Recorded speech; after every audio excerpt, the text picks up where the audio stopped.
ज्ञानतिमिरान्धस्य ज्ञानाञ्जनशलाकया चक्षुरुन्मिलितं येन तस्मै श्रीगुरवे नमः।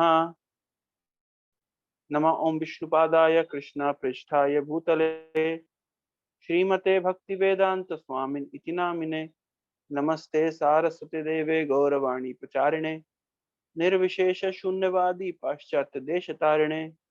श्री कृष्ण चैतन्य प्रभु नित्यानंद श्री अद्वैत गदाधर शिवासादि गौर भक्त वृंदा। हरे कृष्णा कृष्णा कृष्णा हरे हरे, हरे राम राम राम हरे हरे। हरे कृष्णा, आप सभी का हार्दिक स्वागत है आज के इस सत्र में। तो सुप्रीत, कल तुम्हारे पास कुछ क्वेश्चन थे, तो पहले इस क्वेश्चन को हम चर्चा करते हैं, उसके बाद आगे बढ़ेंगे।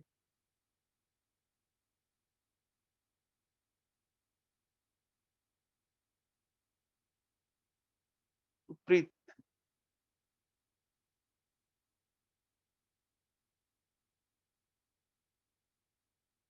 हो? नहीं है क्या?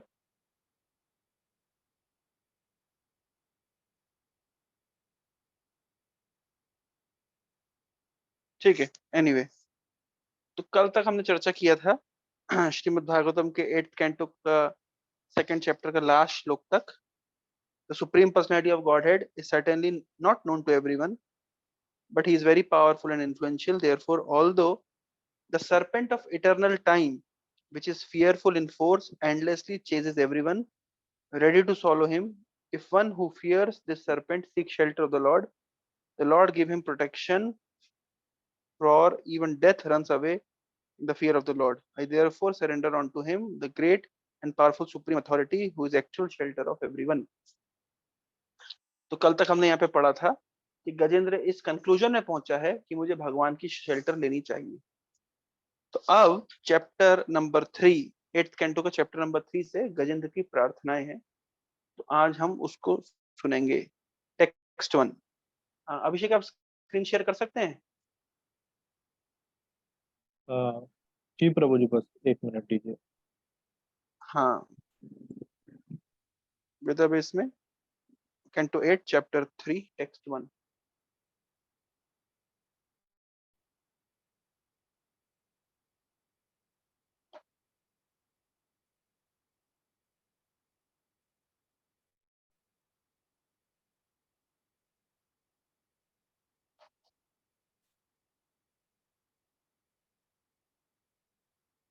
प्रभु मैं जी, पढ़ना शुरू करता हूँ, आप चैप्टर कौन सा बता दीजिए एक बार। Chapter 3 text 1। ओके।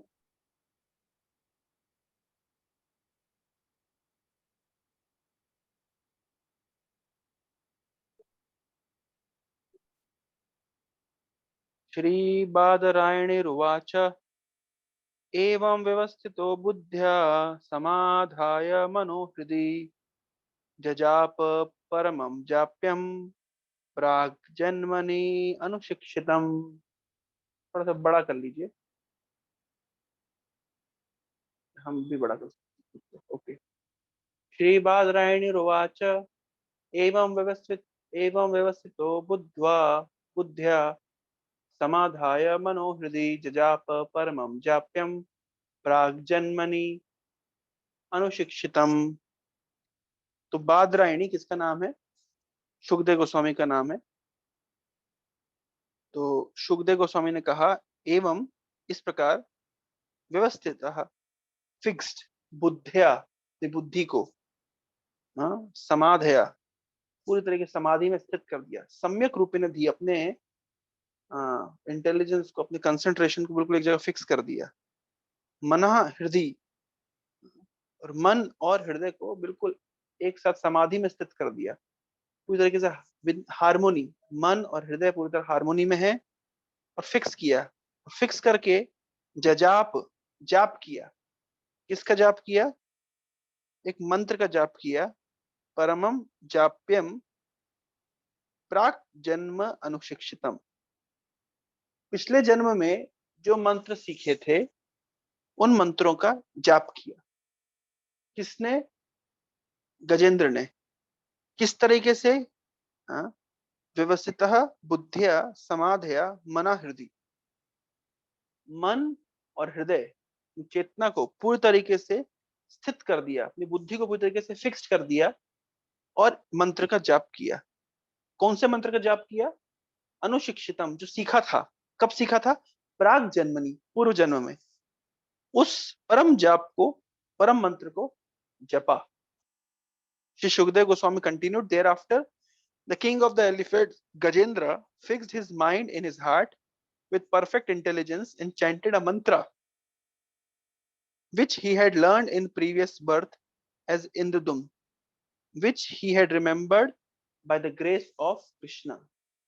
अच्छा, अभी यहाँ पे मैं आपको बारंबार बता रहा हूँ कि श्रीमद् भागवतम आप जब भी पढ़ें तो आप इस तरीके से शब्दार्थ, शब्दों के अर्थ को, श्लोक को एक दो बार दोहराएं, तीन बार दोहराएं, एक एक शब्द को वर्ड टू वर्ड मीनिंग पढ़ें, तो आपको श्लोक को समझना बड़ा सरल सरल हो जाएगा। फिर आपके पास ये इंग्लिश और इंग्लिश ट्रांसलेशन नहीं भी होगा, केवल आप संस्कृत श्लोक देख करके समझ जाएंगे क्या बोला जा रहा है। एवं व्यवस्थितो बुद्धिया समाधाय मनोहृदय। तो समाधाय मनोहृदय, मन, हृदय, बुद्धि को बिल्कुल एक तरीके से समाधि में स्थित करके विद इन परफेक्ट हार्मोनी, इस प्रकार से जजाप परमम जाप्यम, इस प्रकार से परम मंत्र का जाप किया। कौन सा मंत्र का जाप किया? जो उसने पूर्व जन्म में सीखा था, प्राग जन्मनि अनुशिक्षितम।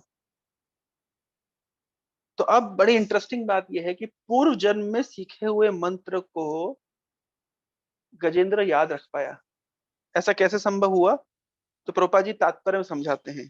तत्र तम बुद्धि संयोगम लभते पूर्व देहिकम यतते च ततो भूय समसिद्धौ कुरु नंदना पूर्वाभ्यासेन तेनेव ह्रियते ही अवशो हि अपि सह। तो क्या यहाँ बोला जा रहा है? बड़ी इंपॉर्टेंट बात करी जा रही है कि ये भगवत गीता के 6ठे अध्याय में अर्जुन ने एक बार प्रश्न पूछा था कृष्ण से कि कृष्ण, उन अनसक्सेसफुल योगी जो भगवान के भजन में लगे हुए हैं, जो इस योग के मार्ग में चल रहे हैं, लेकिन उनकी भक्ति कंप्लीट नहीं हुई, तो उनकी क्या गति होती? ये अर्जुन का प्रश्न था। तो वैसे तो भक्ति कंप्लीट हो जाएगी तो व्यक्ति भगवान के धाम में, भगवत धाम लौट जाएगा, लेकिन कंप्लीट नहीं हो पाई किसी कारण से। मुख्यतः कारण क्या होता है कि पहले बड़े उत्साह के साथ में भक्ति में लगता है, लेकिन संसारिक आकर्षण इतना तीव्र है कि हो सकता है कि वो अपना कोर्स कंप्लीट ना करे, पहले ही वो कोर्स छोड़ दे। तो ऐसे व्यक्ति की क्या गति होती है? तो भगवान कृष्ण ने बड़ा अच्छा उत्तर दिया। जब भी आपसे कोई व्यक्ति पूछता है कि भक्ति करने का क्या लाभ है, तो आपको कैसे आंसर देना चाहिए? आपको बताना चाहिए इसके कई लाभ हैं। परम लाभ तो ये कि अगर आप भक्ति करते हैं तो भगवान के धाम में वापस जा सकते हैं, भगवान के साथ अपना संबंध को स्थापित कर सकते हैं, भगवान की नित्य सेवा में नियुक्त हो सकते हैं। ये तो फर्स्ट एंड बेनिफिट है। मानो ये बेनिफिट नहीं प्राप्त कर पाया कोई व्यक्ति, उस बेनिफिट या उस स्तर पे पहुंचने से पहले ही उसकी भक्ति खत्म हो गई, या उस खत्म हो गई मतलब उसने भक्ति करना छोड़ दिया, तब भी कुछ कुछ चीजें गारंटीड है। जैसे भगवान गीता में कह रहे हैं, शुचिनाम श्रीमताम गेहे जोगो भ्रष्ट अभिजायते। अभिजायते जन्म लेते हैं, योग भ्रष्ट जो योग के मार्ग में चले थे लेकिन किसी कारण से कंप्लीट नहीं कर पाए। कहाँ जन्म लेते? शुचिनाम श्रीमताम गेहे। या तो धनी व्यक्ति के घर में जन्म लेते हैं, या तो किसी ब्राह्मण या किसी भक्त के परिवार में जन्म लेते हैं। अच्छा, तो इससे क्या क्या प्रभुपाद जी अपने लेक्चर्स में कई बार बताए हैं कि कोई व्यक्ति भगवान की भक्ति करता है, एटलीस्ट उसका ह्यूमन लाइफ गारंटीड है, उसको नेक्स्ट जीवन मनुष्य का मिलेगा। अच्छा, मनुष्य का जीवन मिलेगा, और कैसा जगह पे? या तो धनी परिवार में जन्म मिलेगा, या तो ब्राह्मणों के परिवार में जन्म मिलेगा, या तो जोगियों के, भक्तों के परिवार में जन्म मिलेगा। और वहां पे जन्म लेने के बाद में जिस जिस स्थान पे, जिस स्तर पे भक्ति छोड़ी थी, उसके आगे वो बढ़ सकता है। हाँ, तत्रतम बुद्धि संयोगम लभते पूर्व देविकम। पूर्व में जो जितनी जिस चेतना में था, अब वहां से प्रगति शुरू होगी। तो कितना सरल हो गया, कितना इसको समझना। तो अभी बड़ी इंटरेस्टिंग बात यह है कि गजेंद्र तो एक स्पेशल केस है, उसको मनुष्य शरीर प्राप्त नहीं हो। इंद्रदुम्न महाराज ने पूर्व जन्म में भजन किया, लेकिन क्योंकि श्राप मिल गया एक हाथी का जैसे बनने का, तो हाथी की योनि में चले गए। जैसे भरत महाराज बहुत भजन किए थे भगवान का, लेकिन क्योंकि हिरण से आसक्त हो गए, इसलिए हिरण के शरीर में गए। लेकिन अदरवाइज भक्त को नेक्स्ट बॉडी ह्यूमन फॉर्म मिलता है, ये बात गारंटीड है। अच्छा, और ना केवल ये गारंटी हो गया है, दूसरी बात है जो अभी का लाइफ का स्टैंडर्ड है, अभी किसी का जो आर्थिक स्टैंडर्ड है, किसी का कोई सामाजिक स्टैंडर्ड है, कोई किसी कास्ट में है, कोई किसी क्लास में है, कोई किसी इकोनॉमिक सिचुएशन में है, कोई किसी सोशल सिचुएशन में, कोई किसी पॉलिटिकल सिचुएशन में है, नेक्स्ट लाइफ इससे बेटर होगी, ये गारंटीड है। किसी के पास में जितनी बुद्धि है, नेक्स्ट जो शरीर मिलेगा उसकी बुद्धि अधिक होगी। कोई व्यक्ति बहुत रूपवान है, लेकिन अगले जन्म में उससे बेटर रूप उसको प्राप्त होगा, बेटर शरीर प्राप्त होगा। इस शरीर में जो बीमारियां हैं या नहीं है, लेकिन अगले शरीर में इससे बेटर प्राप्त होगा। ये भक्ति करने के बाई प्रोडक्ट्स हैं, ये मेन प्रोडक्ट्स नहीं है। भक्ति करने का मेन प्रोडक्ट्स तो है कि कृष्ण के साथ जीव अपना संबंध स्थापित करता है और वैकुंठ धाम में लौट जाता है, भगवान के साथ नित्य वहां पे भगवान की नित्य लीला में प्रवेश कर जाता है, भगवान के साथ में उसको उठना बैठना होता है, भगवान के साथ खेलना कूदना होता है, भगवान के साथ डायरेक्ट रेसिप्रोकेशन होता है। लेकिन अगर ये ना भी कर कंप्लीट हो पाए तो एटलीस्ट वो बाई प्रोडक्ट प्राप्त होता है। बाई प्रोडक्ट क्या है भक्ति करने का, कि उसका जो नेक्स्ट लाइफ है वो इस लाइफ से बेटर होती है। अरे कहाँ दिया गया है, ये भगवत गीता के 6 अध्याय में दिया गया है, अर्जुन के प्रश्न का उत्तर देते हुए भगवान कह रहे हैं। और सबसे इंटरेस्टिंग बात यह है कि इस प्रकार से भक्त जो कि पूर्व जन्म में भक्ति किया था, तो वो उससे स्वाभाविक रूप से आकर्षण होता है भक्ति के प्रिंसिपल्स के प्रति। भगवत गीता देख के एक पुरानी याद ताजा हो जाती है, भक्तों को देखकर पुरानी याद ताजा हो जाती है। तो फिर वो वहीं से शुरू करता है जहां पे उसने छोड़ा था पूर्व जन्म में, अब वहां से वो कंटिन्यू करता है। एक बात। दूसरी बात कि अगर किसी, जैसे ये तो एक, जैसे मान लीजिए अगर किसी की भक्ति 50% रह गई है तो वो 51% से नेक्स्ट लाइफ में शुरू करेगा, लेकिन नेक्स्ट लाइफ में उसको पूर्व जन्म की पूरी स्मृति रहेगी ऐसा नहीं है। लेकिन किसी ने 80, 85, 90% भक्ति करी है, ऑलमोस्ट कंप्लीशन की स्टेज में था, तो एक बड़ी विचित्र घटना होती है, उसको अपना पूर्व जन्म याद रह जाता है। जैसे भरत महाराज के केस में हुआ कि भरत महाराज को नेक्स्ट लाइफ मिली डियर की, हिरण की, लेकिन इंटरेस्टिंग बात यह कि हिरण के लाइफ में उनको अपना पूर्व जन्म याद रह गया, और उसके बाद में नेक्स्ट उसके बाद लाइफ मिली उनको जड़ भरत की, तो जड़ भरत को भी अपना पूर्व लाइफ पूरा पूरा याद था, क्योंकि उनकी भक्ति ऑलमोस्ट कंप्लीशन के स्टेज पे थी। इसलिए जब महाराज रहुगण, जब जड़ भरत पालकी ढो करके जा रहा था रहुगण महाराज की, लेकिन जैसे नीचे देखता चींटियां हैं तो अपने आप को अलाइन करने लगता था चींटियां, ताकि चींटियों के ऊपर पैर न रख दे। तो अब 3 आदमी यूनिफॉर्मली पालकी लेके चलेंगे, लेकिन एक आदमी इस तरीके से आगे पीछे होगा तो क्या होगा, ठीक से पालकी ढोई नहीं जा सकेगी। तो इस पे क्या समस्या है, इस पे पालकी हिलेगी, और जो पालकी के अंदर बैठता है काफी डिसबैलेंस का अनुभव करेगा, उसे लगेगा मैं गिरने ही वाला हूँ। तो इस प्रकार से कई बार ऐसा हुआ कि रघुगण महाराज को से अनबैलेंसिंग सिचुएशन का सामना करना पड़ा, उन्हें लगता था अब बस गिरने ही वाला हूं मैं। तो फिर वो बाहर निकल करके जड़ भर तो खूब डांट लगाए, डांट लगाए और इस तरीके से व्यंग करते हुए बोले कि हरे हाय हाय, हाँ, तुम्हारे शरीर कितना दुर्बल है, जबकि जड़ भरत तो पूरे स्ट्रांग एंड स्टाउट थे। तुम्हें बीमारियों ने मार रखा है, जबकि वो तो बिल्कुल निरोग थे। तुम बुढ़ापे का शिकार हो गए हो, नहीं तो वो तो वास्तव में पूरे युवा थे। इस तरह क्यों बोल रहे थे रहुगण, व्यंग करते हुए कह रहे जवान हो, शक्ति है, निरोग हो, हाँ, और हट्टे कट्टे हो, तो तुम ठीक से पालकी क्यों नहीं ढोते। तो व्यंग करते हुए रहुगण कह रहा था कि तुम वृद्ध हो गए हो, तुम रोगग्रस्त हो गए हो, तुम कमजोर हो, और हमने तुमसे पालकी ढुलवा दी, मतलब हमारी कितनी बड़ी गलती रह गई। इस तरीके से रहुगण महाराज व्यंग कर रहे थे। आज तक जड़ भरत ने कभी कुछ नहीं बोला था। हाँ, इतना अन्याय हुआ जड़ भरत के साथ में। हाँ, जब माता पिता की मृत्यु के पश्चात जो उनके भाई थे, तो जड़ भरत के साथ बहुत बुरा व्यवहार करते थे। उसे खेतों में छोड़ दिया जाता था खेत की रखवाली करने के लिए, और खाने में सड़ा गला वस्तु दिया जाता था, फिर भी जड़ भरत कभी कोई आवाज नहीं किया। यहाँ तक कि जब डाकू लोग पकड़ करके ले गए जड़ भरत को काली माता के सामने सेक्रीफाइस करने के लिए, तब भी जड़ भरत कुछ विरोध नहीं किए। लेकिन आज रघुगण महाराज जब इस प्रकार से व्यंग कर रहे थे तो जड़ भरत ने अपने मुख से पहली बार कुछ बोला, और ऐसा बोला कि रघुगण महाराज की आंखें, पूरा दिमाग खुल गया, आंख बड़ी बड़ी हो गई, कान बिल्कुल चौकन्ने हो गए। बोले ऐसा क्या बात बोल रहे हैं। रघुगण कहते हैं कि मैं तो समझ रहा था कि आप एक सामान्य है, मल्हार है, जो ढोते हैं, पालकी ढोने वाले हैं, लेकिन आपके मुख से दिव्य ज्ञान प्राप्त हो रहा है, दिव्य ज्ञान निकल रहा है। क्योंकि जड़ भरत बात ही ऐसे कर रहे थे कि तुम किसको बूढ़ा कह रहे हो, किसको जवान कह रहे हो। इस शरीर बूढ़ा और जवान होता है, लेकिन मैं तो इससे पूरी तरह भिन्न हूँ, मैं आत्मा हूँ।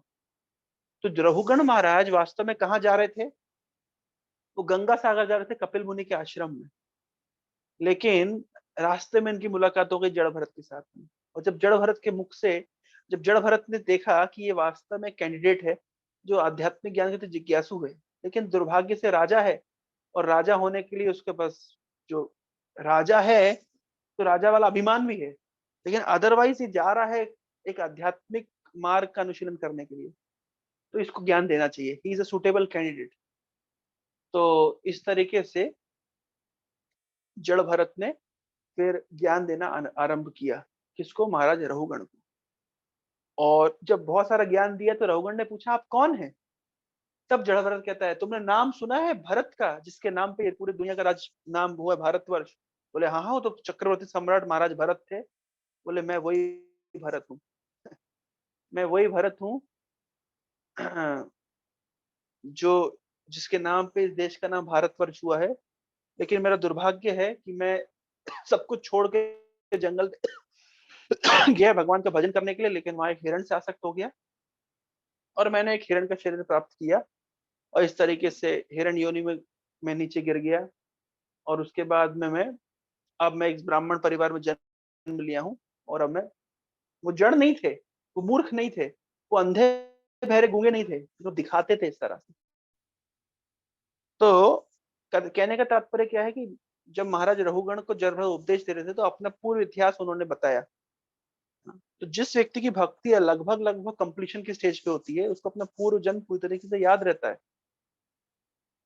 तो ये यहाँ पे गजेंद्र के विषय में इस तरह से नहीं कहा गया, क्योंकि गजेंद्र जब अपने परिवार के साथ में खेल रहा था, कूद रहा था, नाच रहा था, गा रहा था, तब उसको पूर्व जन्म की स्मृति याद नहीं आई।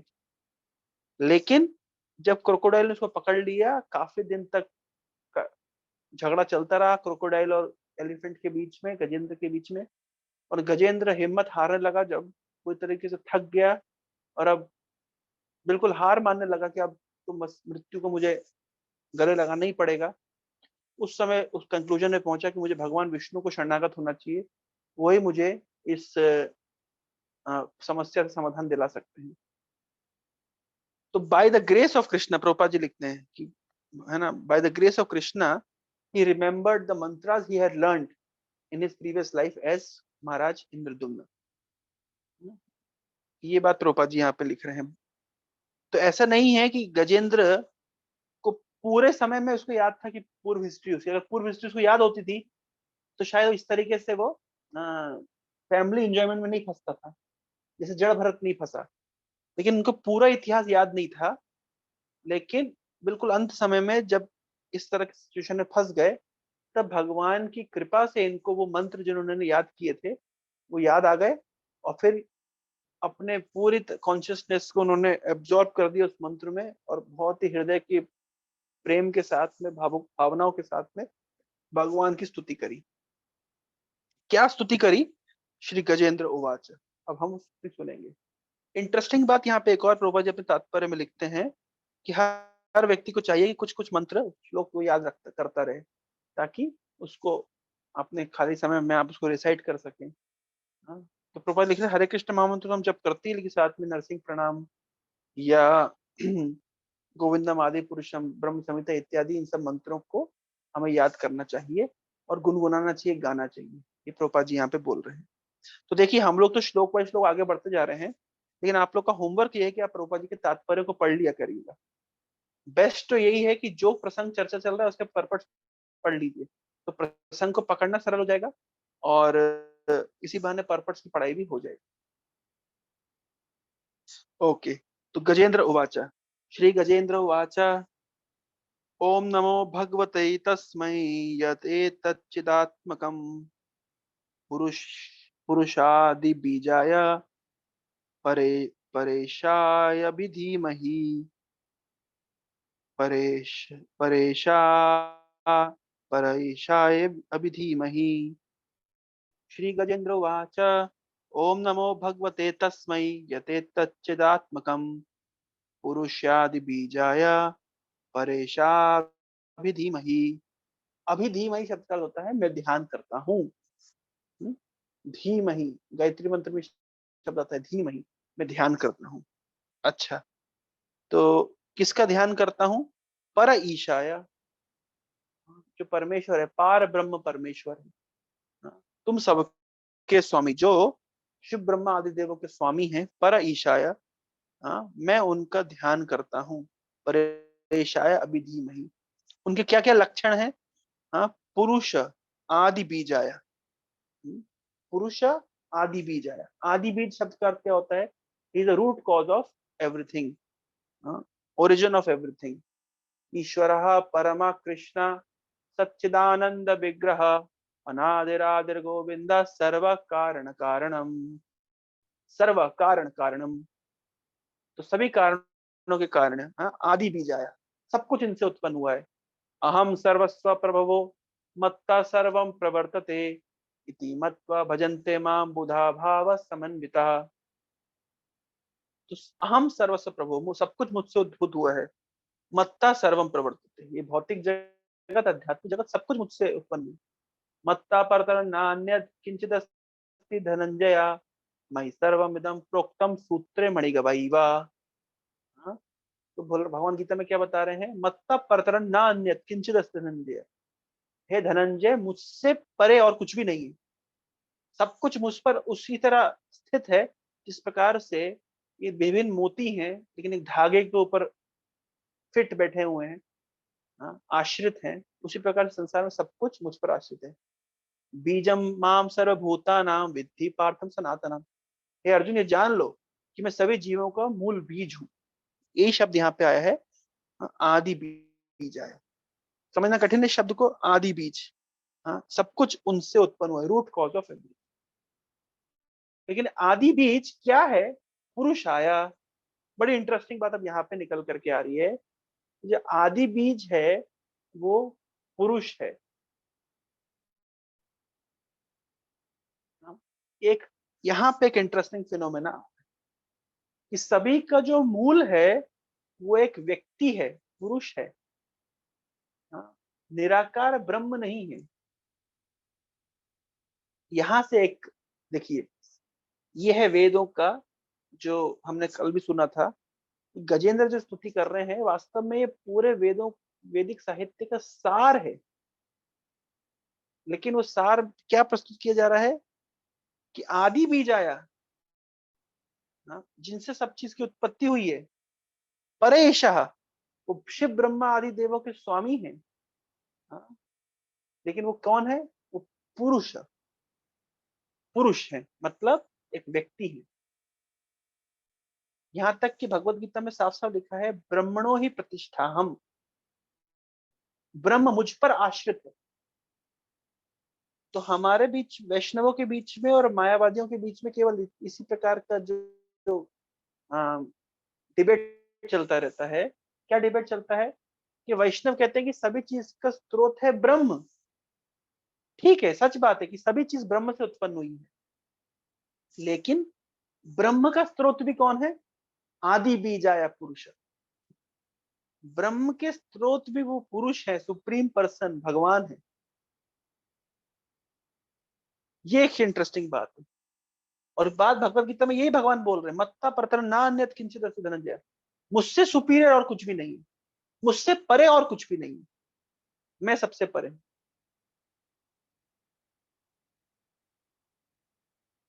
ब्रह्म तक भगवान पर आश्रित है। जैसे सूर्य की किरणें सूर्य के ऊपर आश्रित है, ब्रह्म भगवान के ऊपर आश्रित है। ब्रह्म ज्योति भगवान की अंग कांति है। जिस ब्रह्म ज्योति से सृष्टि इत्यादि होती है लेकिन वो ब्रह्म ज्योति क्या है? ये भगवान के शरीर से निकलने वाली ज्योति है। तो एक स्टेप आगे चलकर बताया जा रहा है, आदि बीजाया पुरुषा।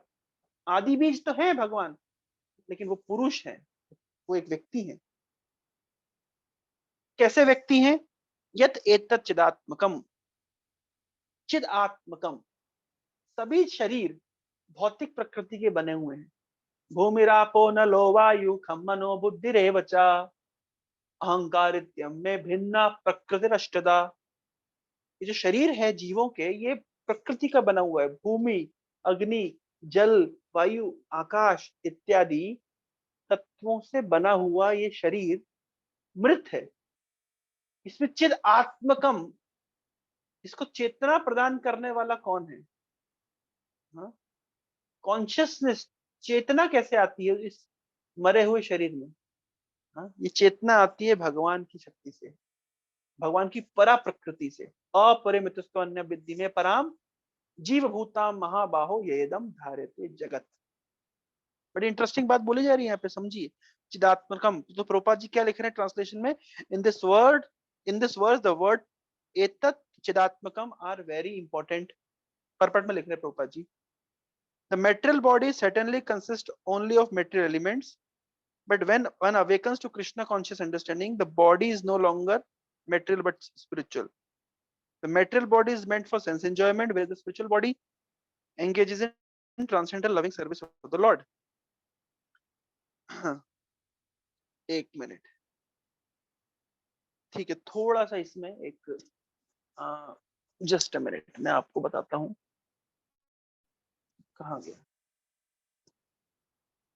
ये श्री विश्वनाथ चक्रवर्ती ठाकुर क्या कह रहे हैं अपनी टीका सारार्थ दर्शनी में इस श्लोक के ऊपर, थोड़ा सा वो समझ लेते हैं।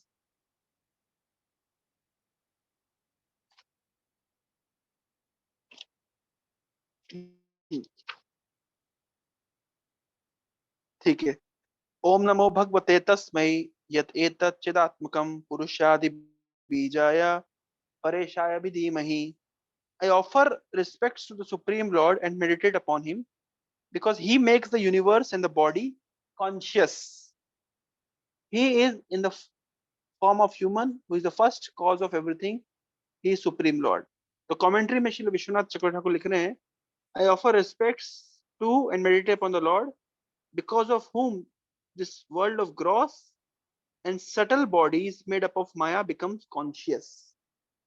सिंपल सा एक अंडरस्टैंडिंग दे रहे हैं विश्वनाथ चक्रवर्ती ठाकुर कि शरीर मैटर का बना हुआ है। ये मैटर का बना हुआ शरीर, चाहे सूक्ष्म शरीर मन बुद्धि अहंकार, चाहे स्थूल शरीर भूमि अग्नि जलवायु आकाश का बना हुआ, ये एक्चुअली अमृत है। लेकिन भगवान अपने अंश के रूप में इसमें जब प्रवेश करते हैं, अपने अंश को यहाँ पे भेजते हैं आत्मा के रूप में। जब आत्मा प्रवेश करती है तब ये चेतन हो जाता है। तो चेतना का स्रोत कौन है? भगवान चिदात्मकम। ये बात विश्वनाथ चक्रवर्ती ठाकुर लिखते हैं। प्रोपा जी इसकी दूसरी अंडरस्टैंडिंग देते हैं। यही अंडरस्टैंडिंग को और एक अंडरस्टैंडिंग देते हैं। क्या अंडरस्टैंडिंग दे रहे प्रोपा जी? चिदात्मकम, भगवान से संपर्क होने से जड़ वस्तु भी चेतन हो जाती है, ऐसा प्रभुपाद जी यहाँ पे अंडरस्टैंडिंग दे रहे हैं। देखिए दोनों एक ही बात बोली जा रही है। अब ध्यान रखिए, जो प्रार्थनाएं हैं ये बहुत फिलोसफिकल होती है, इसमें बहुत सारा दर्शन छुपा हुआ है, सिद्धांत छुपा हुआ है। और एक ही श्लोक, एक एक प्रार्थना कई एंगल से इसकी व्याख्या की जा सकती है। जैसे विश्वनाथ चक्रवर्ती ठाकुर क्या लिख रहे हैं, वो सरल भाषा में दे रहे हैं कि भाई मरा हुआ शरीर है क्योंकि भौतिक प्रकृति का बना हुआ है।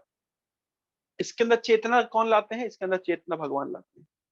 चिदात्मकम शब्द का ये अर्थ श्रील विश्वनाथ चक्रवर्ती ठाकुर करते हैं। श्रील प्रभुपाद जी इसकी और एक अंडरस्टैंडिंग देते हैं। चिदात्मकम शब्द का अर्थ करते हुए कहते हैं कि कोई भी अचेतन वस्तु, कोई भी मृत वस्तु, कोई भी भौतिक प्रकृति के द्वारा बनाई गई वस्तु जब भगवान के संस्पर्श में आ जाता है तो वो चिन्मय हो जाता है। ये शरीर भौतिक प्रकृति का बना हुआ है, लेकिन अगर भगवान की सेवा में लग जाता है तो चिन्मय हो जाता है। अगर उसी प्रकार से जैसे प्रभुपाद जी यहाँ पे तात्पर्य बता रहे हैं कि जो गुरु का शरीर है उसको कभी भौतिक नहीं समझना चाहिए, क्योंकि गुरु 100% कृष्ण भावनामृत में युक्त हैं।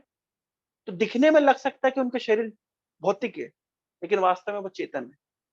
दिखने में लग सकता है कि भगवान की मूर्ति पत्थर की या मेटल की बनी हुई है, लेकिन वो कंप्लीटली स्पिरिचुअल है। तो ये अंडरस्टैंडिंग श्रील प्रभुपाद जी अपने इस तात्पर्य में दे रहे हैं। It is therefore enjoined Guru Shunarmati, one should stop thinking the spiritual master as an ordinary human being with a material body. Arche Vishnu Shiladhi. Everyone knows that the deity in the temple is made up of stone, but to think the deity is merely stone is an offense. Similar to think that the body of the spiritual master consists of metal ingredients is offensive. किस आधार पर प्रभुपाद जी बोल रहे हैं? चिदात्मकम, भगवान के संस्पर्श में आते ही कोई भी भौतिक प्रकृति वस्तु भी चिदात्मकम, चेतन हो जाती है, स्पिरिचुअल हो जाती है। इस आधार पर प्रभुपाद जी लिख रहे हैं। और नेक्स्ट पैराग्राफ में प्रभुपाद जी क्या तात्पर्य दे रहे हैं? ओमकार, ओम नमो भगवते वासुदेवाय। ओम नमो भगवते, ओम नमो भगवते तस्मै यद एतत् चिदात्मकम। तो ओमकार शब्द की व्याख्या करते हुए प्रभुपाद जी कह रहे हैं कि ओमकार शब्द वास्तव में भगवान को ही संबोधित करता है। और गीता से कोट कर रहे हैं, ओम तत् सद इति निर्देशो ब्रह्मण त्रिविधा स्मृता। The three words Om Tat Sat immediately invoke the Supreme Person. So he is, Krishna is Omkar in all the Vedic mantras. Pranava Sarva Vedeshu Shabda Khe Paurusham Nishu. सभी वेदों में प्रणव ओमकार है कृष्ण। तो प्रभुपाद जी बड़ी इंटरेस्टिंग बात इस तात्पर्य में लिख रहे हैं, Omkar is not meant to be impersonal as a Mayavadi considered it to be. लोग सोचते हैं कि ओमकार निराकार ब्रह्म को सूचित करता है। मैं कल कहीं क्लास दे रहा था, मैं भी यही बात बोल दी एक्चुअली, लेकिन प्रभुपाद जी इस तात्पर्य क्लियर कर दी, नहीं, ओमकार डायरेक्टली कृष्ण को इंगित करता है। तो हम उन भगवान को प्रणाम करते हैं, उनकी शरण लेते हैं। परेशाया विधि मही। देखिए एक श्लोक में कितना कुछ सीखने को मिल गया। आप अगर श्लोक समझ गए, अब 1 घंटा क्लास दे सकते हैं। ओम नमो भगवते वासुदेवाय, तो ओम शब्द के ऊपर प्रभुपाद ने बोला ओम नमो भगवते, वो भगवान है, षड ऐश्वर्य पूर्ण है। यत एतत् चिदात्मकम, उनके संस्पर्श में आने वाली हर वस्तु चेतन हो जाती है। पुरुषाय आदि बीजाय, वो आदि बीज है, लेकिन पुरुष एक व्यक्ति है, ट्रांसेंडेंटल है। कैसे व्यक्ति है? छोटे मोटे व्यक्ति नहीं है, हमारे जैसे व्यक्ति नहीं है। पर ईशाय, इस प्रकृति गुणों से परे है तो पुरुष, लेकिन परे है। हाँ, अभिधीमहि, हम उनका ध्यान करते हैं। हरे कृष्ण। तो समझ आए इस श्लोक का अर्थ?